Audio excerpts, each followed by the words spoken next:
is another episode of AEW Unrestricted, the official podcast of All Elite Wrestling. It is Thursday. We are here. We are talking about wrestling, and it is also Halloween. Happy Halloween. Will, do you do things with your kiddos, or have they grown out of it? Oh, yeah. No, I don't even want them to grow out of it. Are you kidding me?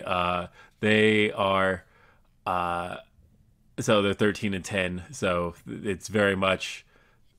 we live, our neighborhood's in this circle, so we have to like go around the inner circle first, and then we do the outer circle, and we usually end up with loads and loads of candy, and it usually lasts till Christmas. Nice. So yeah, we are very much a Halloween family. I'm big on like big stupid costumes. That's like my thing. As a matter of fact, if anybody has been watching the video edition of this show for any extended amount of time, you may have noticed there's a big panda mask over here. That was definitely from Halloween 2019, where I was a big old panda. This year, I have to be a frog because my daughter wants to do this princess and a frog thing, so I have to dress in a giant frog costume. So that's me. Respect. So, Will, who is our guest today? Aubrey, we are joined by a man who is synonymous with the Ring of Honor brand. He has been the voice of Ring of Honor as long as you've been watching Ring of Honor. Mm-hmm. He is the one and only Bobby Cruz. Bobby, thank you for being a part of AEW Unrestricted. Hi, guys. Thanks for having me. Great to be here. I'm so stoked. I'm so stoked for this. I literally had someone tweet at me like, hey, why haven't you had Bobby Cruz on the podcast? I'm like, that is a solid question. Why have we not had Bobby Cruz on the podcast? Hey, Stacy, please get Bobby Cruz. And then boom, here we are. So it's like freaking Christmas. I had a feeling that was why. Like I saw that tweet and then all of a sudden I see on our guest list, Bobby Cruz. And I'm like, okay, these had to go hand in hand. But, you know, Bobby, you know, this is, it's almost like a full circle moment, right? Because like, going back to other podcast days, you and I have worked together before, and so for this to now to be here is kind of cool, and it's like it's almost like the exact same setting. Like I'm seeing you sitting here, and I'm like, oh yeah, this reminds me of Beyond the Bells back in the day. It's like this is. It's just except this time I'm not the boss. Yeah, that was the thing, was I was working for you. So. Oh, I did not know this. This is fun. Yeah, so it's fun, and it was great to get you into the AEW realm and to get you into the AEW family. It felt like it was a long time coming, and now we get to see you on a regular basis. Yeah, it has been a long time coming, and probably longer than some people may realize. Maybe stories that'll never be told, but. You know, I was when AEW started, of course, I was under contract to Ring of Honor. And then you fast forward and just look at the work I've been able to do with you guys in AEW and Ring of Honor, and seeing so many old friends from the Ring of Honor days, or meeting new people that I really have a ton of respect for, and the awesome crew that we have. So yeah, it's one of those full circle things, I guess. And it's been a blast. I'm having the time of my life as far as my ring announcing career goes right now. Awesome. Love it. Oh man. I mean, Will kind of opened it up saying that like a voice that's synonymous with Ring of Honor, like I can't hear Ring of Honor without thinking of you. And that's fantastic. And I remember when there was sort of this ROH, like when ROH was being purchased by Tony Khan, and you start running through all the things in your head of like, ooh, I wonder if this is going to happen. I wonder if this is going to happen. And one of the things on my list was, we got to bring Bobby Cruz, right? Like he's like the guy. So I'm just so happy that it happened. And now I get a chance to like work with you and whatnot. No, I'm thrilled about it too. And I have a quick funny story about that actually So, you know, we find out TK buys Ring of Honor. Supercard of Honor that year, 2022, had already been announced by the previous ownership. And I was not thrilled, I guess, with the way some of the things were handled, especially with my kind of role in management with the women's division in 2021. I would have liked to have been a little bit more in the know as to what was going on, but I found out in that late October call, just like everyone else did, and not much heads up. And I was really concerned about friends of mine, obviously. And so come to find out, you know, TK announces he's buying it, and I think it was a few days later I got a text by Hunter Johnston. At that time was working as the middleman kind of between TK taking over Ring of Honor, and of course, he was the executive producer for the previous regime, and said, "You want to work Supercard?" And I said, "Yes, of course." He said, "Okay, let me confirm it, whatever." So somebody from AEW had reached out asking about me. The next week, after Supercard, was my first appearance on AEW. It was FTR versus the Young Bucks, which was a match that included the ROH World Tag Team titles. And it was in Boston, which is awesome. My daughters are there.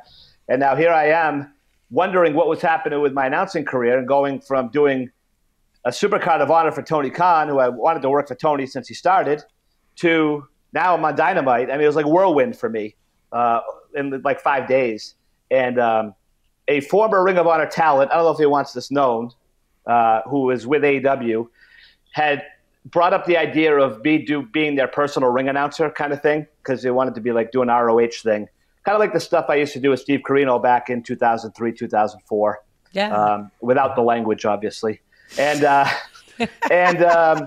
so I said, yeah. I said, and so it ran it by a couple people, and somebody came to me and said, yeah, I think it's a great idea, but Bobby, you're really expensive.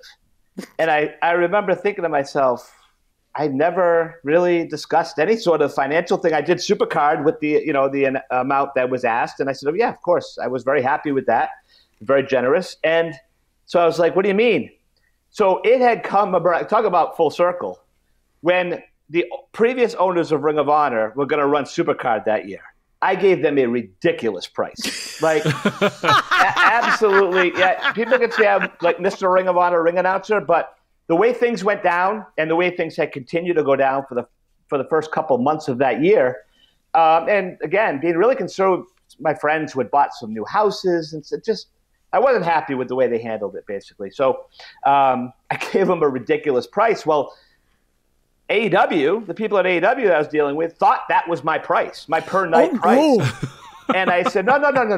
So I had to, that night in Boston, thankfully, face to face, clear it up and say, okay, I'll explain that, up the chain kind of thing. I said, no. That was the price for the old ownership. Now, this is completely different for what I'll work for here now. So that was kind of funny, but it was almost scary, because if they wouldn't have asked me, maybe they wouldn't have continued to use me, just thinking I had this ridiculous price in mind. Yeah, so just to keep Will in the know, because I know he knows people on the inside, but like in wrestling, there's typically like your regular rate, your brother rate, and then your FU rate. Which that was like, the FU rate. The FU rate went to that. It's that the people manager. you don't want to work for, but if the number's ridiculous enough and they meet it, then you're willing to kind of like do the show. So no, there's different rates for different people. Yes, peeling back the curtain on that one quite a bit. Oh my God. That was the FU rate. All right. So I want to talk about the history with Ring of Honor, because as somebody who, I didn't get into Ring of Honor till about 2004. But by that point, Bobby Cruz is well established as voice of Ring of Honor. How did that come about for you? What was the original conversation like for you? You started with Ring of Honor in 2003? Technically, yes.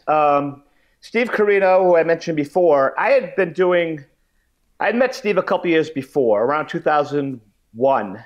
I was booking a company up here in Massachusetts, and we would run some events where we'd bring in a quote-unquote name or two, right, a headline, some bot shows, telemarketed shows, and ECW was just kind of going away at that point. So I reached out to Steve, and he came up.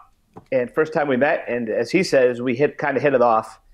And he was running his own company, the PWF, which ended up becoming World One in conjunction with Zero One, who is he was in Japan constantly with Zero One back then.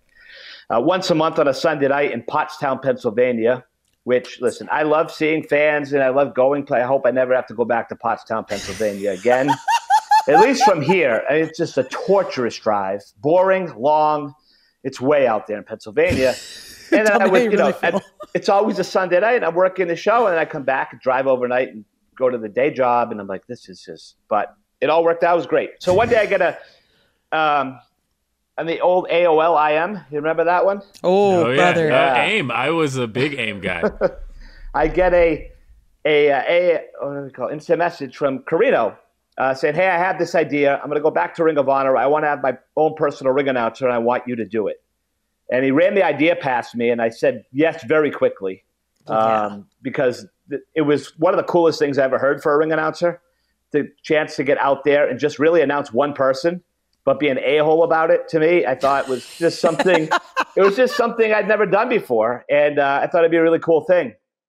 So we did that several times, always got reactions that we were looking for, except the last one or two started to get some cheers instead of the Ring of Honor fans telling me to shut the F up. So we said, oh, this is maybe kind of run its course.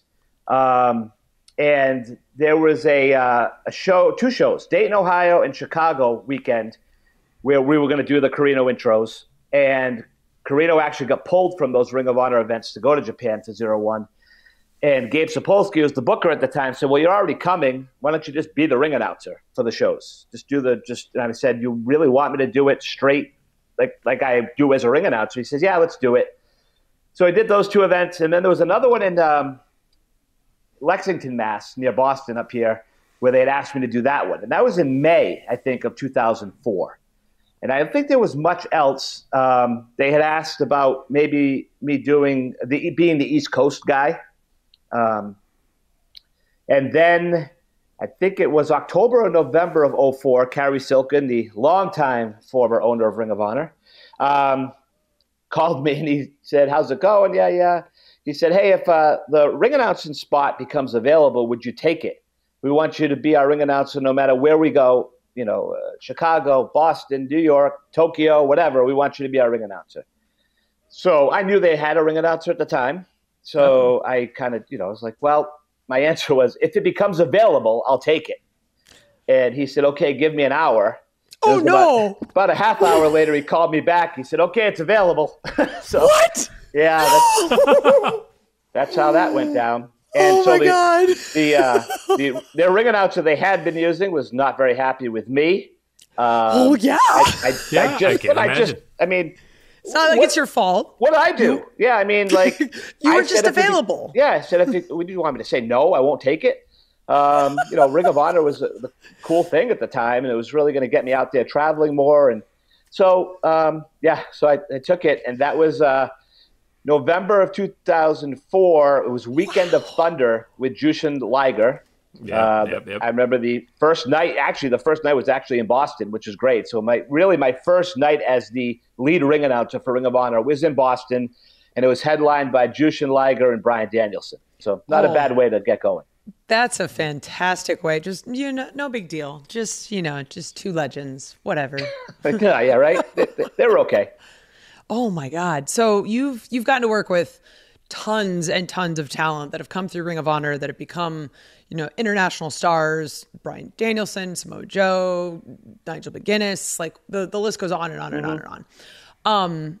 Are there any moments that you can look back at and go, these guys are going to be the guys?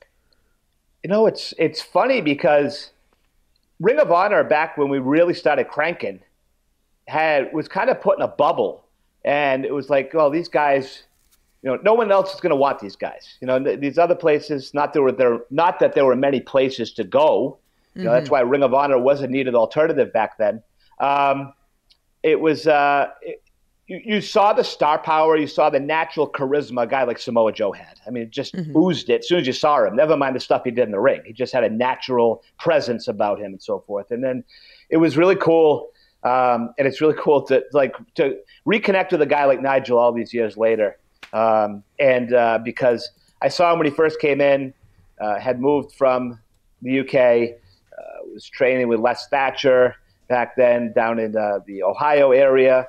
And just to see him evolve. I saw him evolve from a guy just trying to get a spot to a mid-card guy to main eventing in Liverpool against Danielson in the unification bout. So, you can. I have seen it over the years, and it's amazing. Like someone like Joe or someone like Nigel or the Briscoes, or I'm going to leave out people. Even Adam Cole, came in a little bit later during our HD Net days. You could see, young kid, but you could just see something was going to happen, and usually it does. Mm-hmm. Man, oh, what a great conversation. And there's so much more I want to talk about as far as the history of Ring of Honor and some of the things you've gotten to see. And we are going to talk about all of that right here when AEW Unrestricted continues. Unrestricted. AEW Unrestricted. It's Aubrey and Will with our guest, Bobby Cruz. Yes. Bobby, we were just talking a little bit about some of the names you've gotten to see come through Ring of Honor.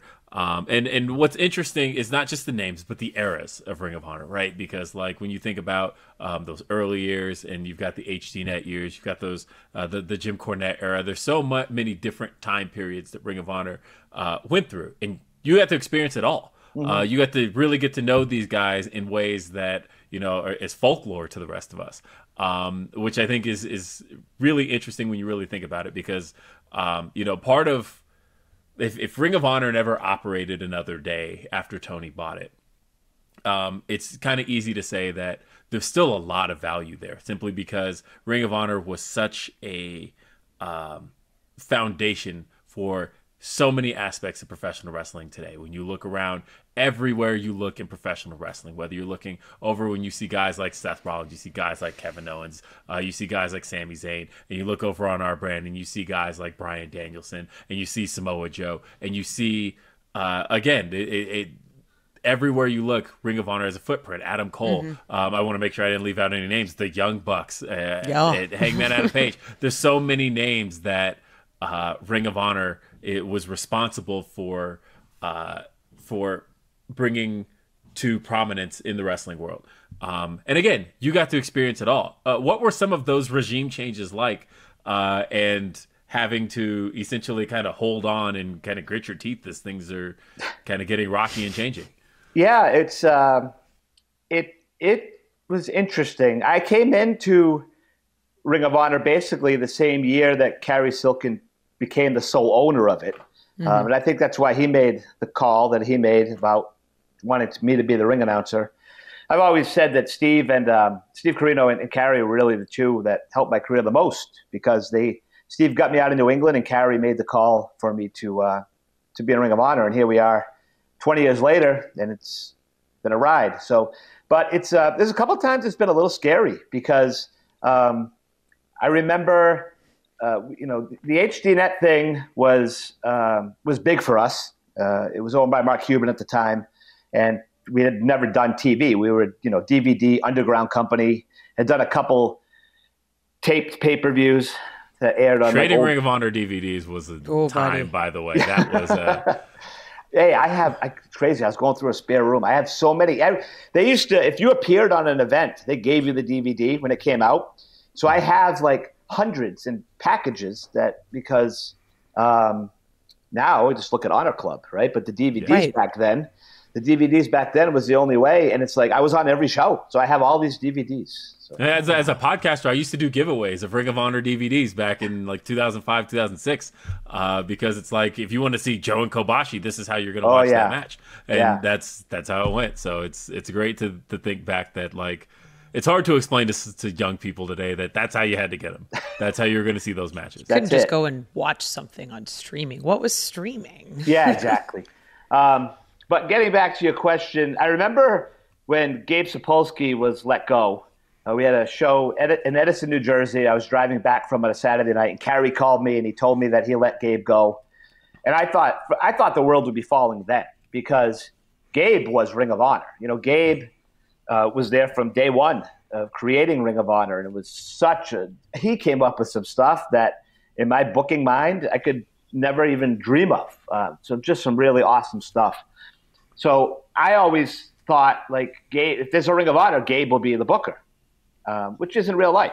Everything ends, and there's burnout, and there's just tenure and everything. So Adam Pearce was then made the booker, which at the time he was wrestling still, and kind of caught me off guard. Kerry and I talked all the time, but I was kind of blindsided with the thought of Pearce.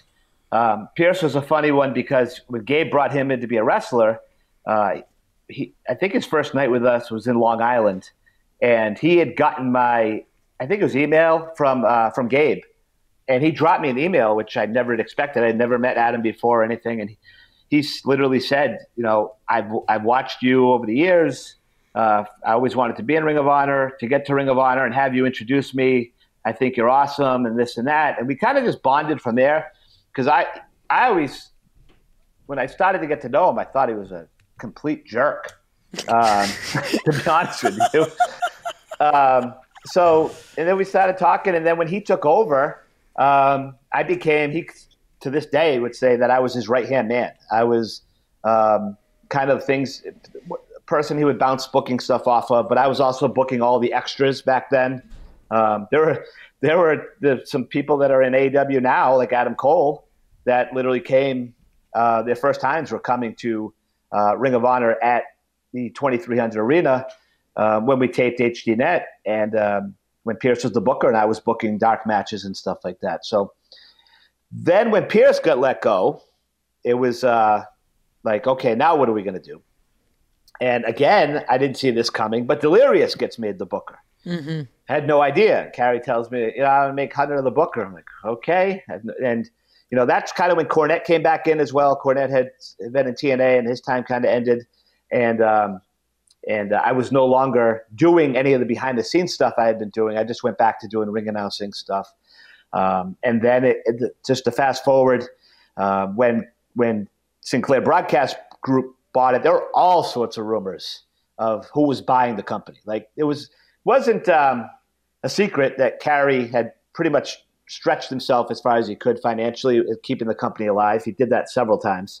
And so we were in Chicago Ridge at one of our go-to arenas, the Frontier Fieldhouse in Chicago Ridge. And we were told we were going to have a pre-show meeting. And a few people from the Sinclair Broadcast Group came in and said they bought the company and they were going to make it a weekly TV show on all their affiliates, kind of old school style. It's kind of like a syndication thing. And that's how we were until TK comes and saves the day. Oh, man. It's absolutely wild. It's also just like, as a shout out to Carrie, like, wrestling is very expensive to put on. Oh. Like, I even see like my buddies locally who are running indie shows, and like, if you're able to break even, you are extremely successful. I don't think people understand like the just amount of money that goes into talent, lighting, production, the ring, travel, everything. So I think that's the thing that I appreciate about Ring of Honor so much, is it's like, it's always been this sort of like small underground, like gritty thing that survived for so long. And as a result, created so many stars and so much history and so many memorable moments that we still reference to this day. Yeah. Just to your point, we've talked about helped create many stars, right? I believe stars create stars. Stars create themselves, but they need the exposure. They need the opportunities to go and learn. Correct. And stuff. But that they have it, they're going to have it eventually. And but you hit the perfect word right there. It's like memorable moments. Everyone knows about the stars, but to really, if you took a step back and just looked at memorable moments in Ring of Honor history, it's absolutely wild. Like, I've been asked in the past, so what's your favorite moment or your favorite few moments? And it's so difficult because, like Will, you were talking about earlier, you don't want to stop mentioning names of people who are in AEW or whatever that were in Ring of Honor, because you're always going to leave people out. And that's it's impossible not to. So I do that all the time. And of course I bring up Joe versus Kobashi, because that atmosphere was unbelievable. And standing in the middle of the ring in Liverpool in front of a sold-out crowd for Nigel and Bryan, where the fans knew they were going to see something awesome because it's Nigel and Bryan. It's Nigel's home country, of course. And they also knew that they were going to basically see history, because the pure title and the world title were going to be unified that night. But there's just so much stuff. I mean, Jay Briscoe winning the world title, and Jay versus Jay, Lethal versus Briscoe in New York City, title for title. There's just so much stuff it just piles up. So what was it like doing Supercard of Honor at Madison Square Garden? Because that's a dream venue for me. MSG ended up being something that was a wake-up call for me. And what I mean by that is I don't think I not enjoyed it as much. I don't think that I took it all in as much as I should have, because it was kind of chaos. We're there early in the day. We're doing some stuff we had really never done before, production-wise. We had, obviously, New Japan was co-running the event with us, so a New Japan ring announcer was there that I was working with. We'd have a separate meeting with just myself, their ring announcer, the translator, about how we were going to do things. And next thing you know, it's pretty much ready to go. And I wish I took it in more. It was able to. So ever since then, I have. Like, even, when, say, a couple of years ago, there'd be a Ring of Honor World Title match on Dynamite somewhere. And I would just be coming in and doing that one match. Like, I would take everything in. And that's what I do every time I'm in an arena, or I go back somewhere, or just I try and soak everything in, because it's not going to last forever. And I'm so appreciative of the opportunity that I get to still keep going, doing this. And really, other than MSG, this is the biggest stage that Ring of Honor's ever been on. Running events at AEW, or announced Madison Square Garden the past couple of years, or a few years. Madison Square Garden, the Kia Forum, and Wembley Stadium. Like, right there, I could be done. Okay, I'm done. That's it. Stuff I never thought I would do. But MSG, of course, was special because it's MSG, and I was a huge Howard Finkel guy. Watching Howard has made me want to become a ring announcer, and so that was really special to be able to stand in the arena that he dominated as a ring announcer for so long. Wow.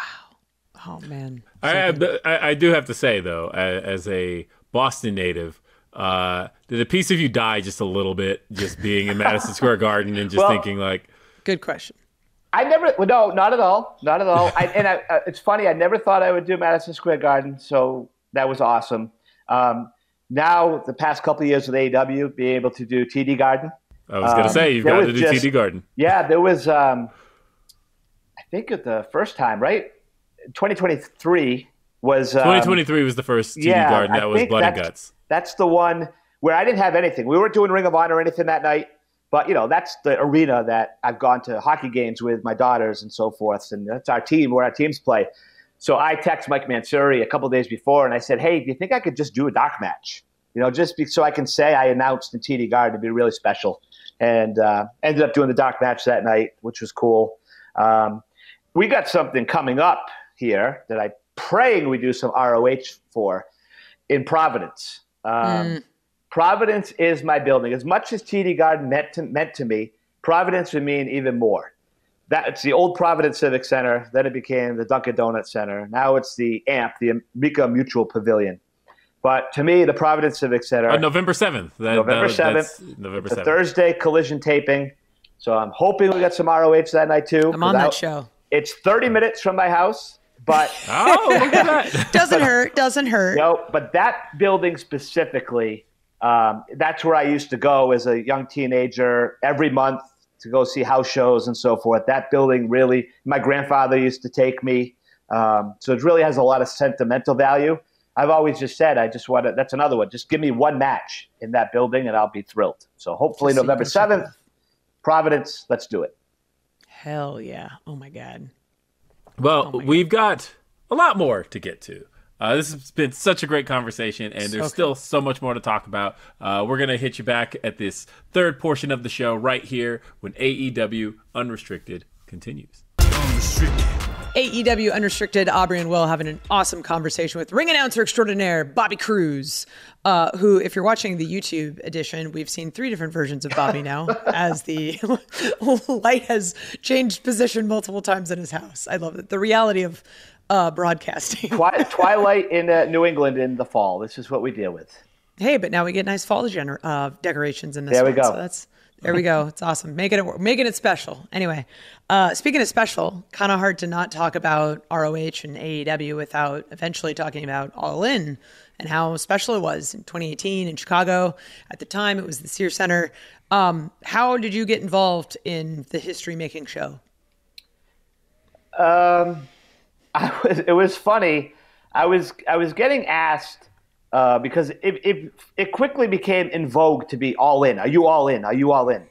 So I was very jealous. The Bucks would, we'd have Ring of Honor events, and the Bucks would ask me, "Bob, you all in?" And I'm like, "I don't know. You guys are going to tell me. Like, am I all in?" But it's your show, right? Yeah. So finally, we had a show in New York City, and they said, somebody told me, like, "Bob, you're all in." I said, "Okay," and which is great because I knew it was going to be really cool. And I remember being in Chicago. We had a show, Ring of Honor show in Chicago. The day tickets went on sale. I want to say it was like 3 or 4 o'clock in the afternoon, and they sold out in less than 30 minutes. And I saw the Elite, and I saw the management of Sinclair Broadcast Group that was on site that night, and just kind of high-fiving each other because the thing had sold out so quickly. So, and then we were in England on a Ring of Honor loop, and standing outside the hotel waiting for the bus. I don't know why I remember these little details, but those are the fun ones. I was approached about. It makes for a great podcast. There we go. I was approached about, hey, what do you think about Justin doing the show with you? So, because I know there was concern about they didn't want it to just look like a ROH show with some other people thrown in. You know what I mean? Like, yes, there was talent that had never appeared in ROH that was going to be used on All In, but they wanted it to have a completely different look and sound. Ian's on commentary. Obviously, I'm ring announcing. The ref Paul was refereeing as well, but there was also a mixture of outside talent, and that's the way they wanted it to be. Kind of like an all-star show is the way it was explained to me. It's almost like a forbidden door was opened or something. Yeah. And I said, good one. So I said, Justin, that's great. I'd never worked with Justin. We had talked over the years, but we'd never worked together. So I thought it'd be really cool, and it was great to kind of sit back and and take some stuff in as if it was his turn. We pretty much just swapped every other match to make it simple. And I remember Delirious he's the one that formatted the show. The week before we were in Philly, and he showed me the format to kind of look over and kind of see if I saw anything that stuck out. And one of the first things it says, coming on the air was Justin was introducing the person singing the national anthem. And he said, why Justin's doing it? And I said, it doesn't even matter why. Like, I'm not even thinking about it because I was I'm here. I did the match assignments as far as what Justin did, what I did. And, so I did but as far as, so I did the matches for us, but the national anthem thing I didn't even think of or whatever. So, well, it's just we don't want to come up on the air and the first thing people see and hear is you, and they think ROH. I'm like, well, that makes perfect. You don't have to explain that, but it makes perfect sense. So Let's do it. Damn. Well, and I think, yeah, and it's not anything against you, but I can almost understand that at the time, I remember that show needed to feel as not ROH as possible. Yes. That it needed to feel like its own thing, and that because for a lot of people it was, right. When you really think about All In, when you think about how it was branded, how it looked, the venue it was running, everything about it felt like, oh, this is something. This is more. This is more than just what we've seen from Ring of Honor all this time. This feels like a bigger thing, and so to that extent, I can almost understand the idea that. Because at the end of the day, when you think about production and who was like footing a lot of the bill for a lot of that stuff, it was Ring of Honor. Right. But it needed to not look like Ring of Honor. And so like I understand that to an extent. But then also it's like, but it's Bobby Cruz. And like there's a uniqueness to what Bobby Cruz offers. And the fact that this was reaching beyond what Ring of Honor ever offered or ever even reached. I mean, it's another way to say like you're introducing this new voice to people. So there's two minds about it. Yeah, I remember that actually Justin that night, because he was going to be literally the first ring announcer, the first person in the ring, when we came on the air. And he was a little concerned that he's like fans, how they would react to him, because he hadn't been doing wrestling for a few years at that point. By that point, that they forget him. But I said, Justin, you're announced on television for whatever, a dozen years. Mm-hmm. You're from Chicago. This show is in Chicago. Yes. I said, there's going to be no issue. You're going to be and he got in the ring before we came up on the air as we were waiting to come up live, and a bunch of fans are chanting, Justin Roberts, Justin. And he kind of looked down at me at the table. I looked back at him, and I'm like, yeah, see? No worries. No worries. Everybody gets in their own head about things. But coming out of that show, could you feel it? Could you feel like, okay, this is about to be something that's probably going to change the wrestling world. This is going to be something that's going to continue for the rest of the foreseeable future. There was talk of, we'll do it again next year. Basically, I'd heard that, right? It was so successful. Let's do it again next year. But I was close with the Bucks. We talked a lot. We've always gotten along. It's always a mutually respectful relationship we've had. And I had known their deal was coming up, and I'd known some other guys' deals were coming up, and things may have not been going so great on the negotiation side with Sinclair Broadcast Group. So never in my wildest dreams, it might have been a nightmare back then because I'm like, they're leaving me behind. But now it's a dream, right? We're all in the same place, so it's great. Never in my wildest dreams did I think that they would go on to help create a company that is just as massive and as awesome as AEW. And I don't just say that because I have a contract. I say that because it's true. I used to watch the stuff, especially during COVID, because we would go tape down in Baltimore, Ring of Honor, like 2 or 3 days, and we'd be off for like 2 months. So it was like I wasn't seeing any wrestling except when I would watch Dynamite and so forth. So, and just to see what old friends were up to, and the product was so good and just different and exciting. I was really into it, and to see old friends doing well and doing stuff, it was great.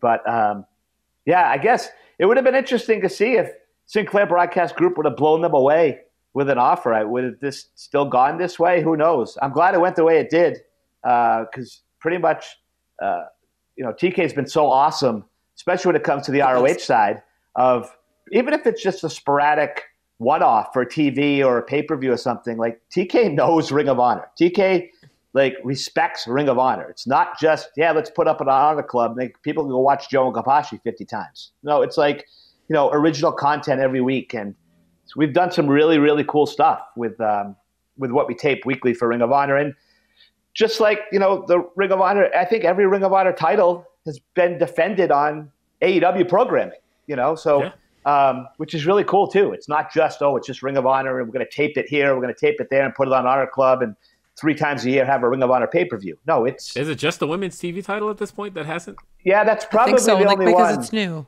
Yeah. Thanks for correcting me, Will. Yes, because I was thinking about that. Because I was really going in my brain, and I'm like, is that the only one that hasn't been defended? And as Red Velvet watches this and texts me, me.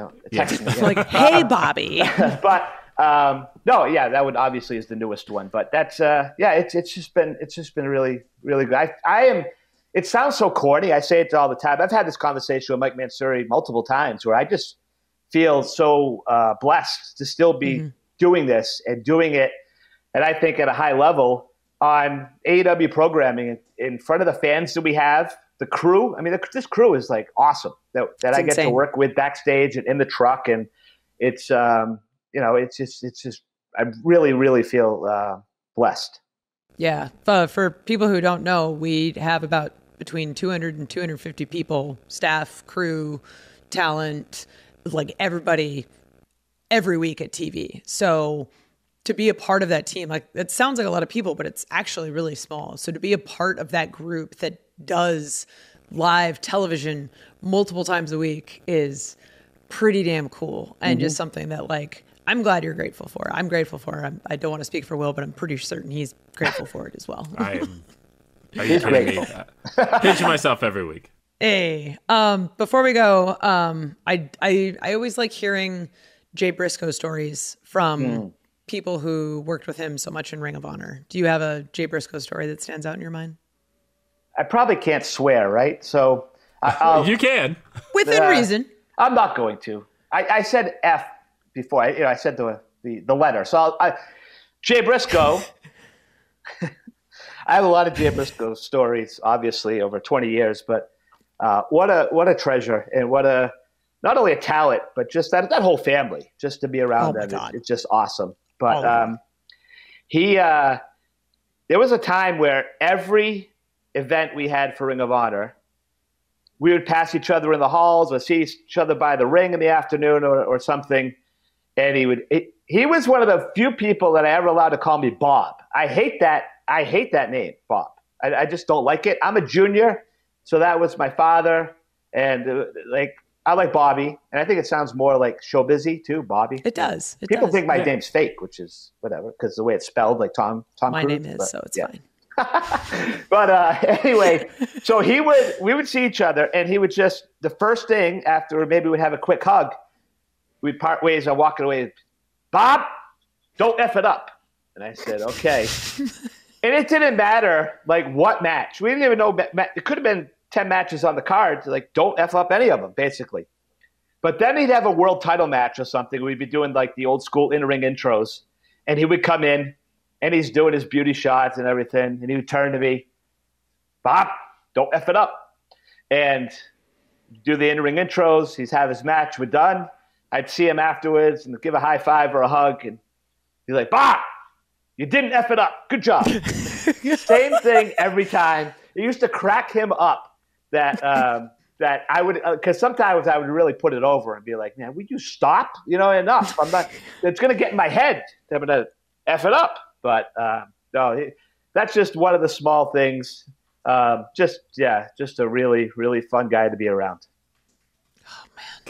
Man, we miss him so much, and I think the world misses him. And you could see his footprint pretty much, or his fingerprints, I should say, everywhere you look in AEW, Ring of Honor, wherever it is. It just feels like he touched everybody in some way, shape, or form. And I just want to follow up with that real quick. I know we're running out of time, but just go back to TK again.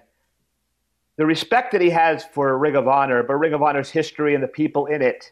What happened with Jamin obviously is a tragic thing, but the way we have continued to honor him, with the ladder match at Supercard, the Jay Briscoe Reach for the Sky match, Jay being having kind of his likeness on the title belts, on the side plates, and so that was the cool one. Yeah, just really, really cool stuff that I think it takes someone special like TK and his passion for everything he does.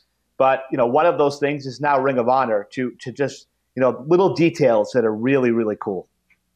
It's so good, man. It's like, that's the beauty of wrestling, right? Like the relationships you make with people and the connections that are fostered that I don't know of any other sort of performance, physicality, live entertainment where something like this happens on a consistent basis. We're literally a traveling circus, and we just get to see each other more than we see our own family, and it's so absolutely incredible. Right. Anyway, yep. I'm fired back. I'm getting on the road here coming up again. I'm ready to go. I'm excited. I'm hopping back onto Collision for a week, and I'm really, really excited. Arkady's got a personal engagement to attend to, so I'm really jacked up about getting back out there with you guys. She was telling me how excited you were to fill in for her. So I love that there's camaraderie along the announcers.